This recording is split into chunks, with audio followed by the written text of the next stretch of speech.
21वीं सदी की शुरुआत में धरती ने करवट ली। मौसम बेकाबू हो गया।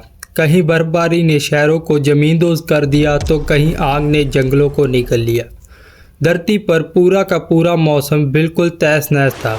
इंसान बेबस था, लेकिन फिर इंसानियत ने एक आखिरी कोशिश करनी चाहिए। एक सैटेलाइट सिस्टम बनाया गया जिसका नाम रखा गया डच बॉय, जो धरती के मौसम को कंट्रोल करता था। इस सिस्टम को दो भाइयों ने मिलकर बनाया था। एक का नाम था जेक लॉसन और दूसरे का नाम था मैक्स लॉसन।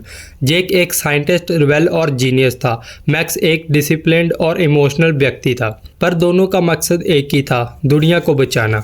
सभी देशों ने मिलकर दुनिया के 17 सबसे बेहतरीन साइंटिस्टों की एक टीम बनाई, जिसको लीड कर रहा होता है जेक, जो कि मैक्स का बड़ा भाई होता है।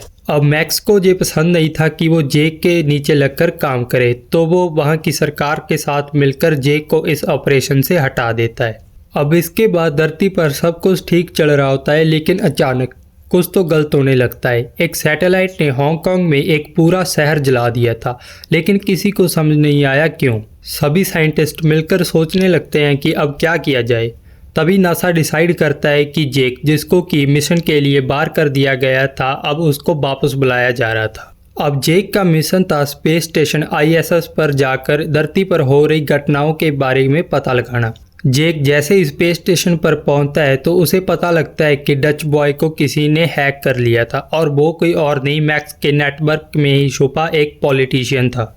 अब सिर्फ 90 मिनट बचे थे। अगर सिस्टम को रीसेट नहीं किया जाता तो जियोस्टॉर्म पूरी दुनिया को निगल लेता। धरती पर अब तक कई शहर बिखरकर तबाह हो चुके थे। सारे धरतीवासियों की उम्मीद जेक पर टिकी होती है कि वो कैसे भी करके इस सिस्टम को रीसेट कर दे, नहीं तो पूरी की पूरी दुनिया तबाह होने की कगार पर खड़ी थी। अब सभी लोग अपनी मौत का इंतजार कर रहे होते हैं। किसी को उम्मीद नहीं थी कि जेक इस सिस्टम को रीसेट कर देगा, लेकिन जेक ये कारनामा कर दिखाता है और उस जियोस्टॉर्म से दुनिया को बचा लेता है।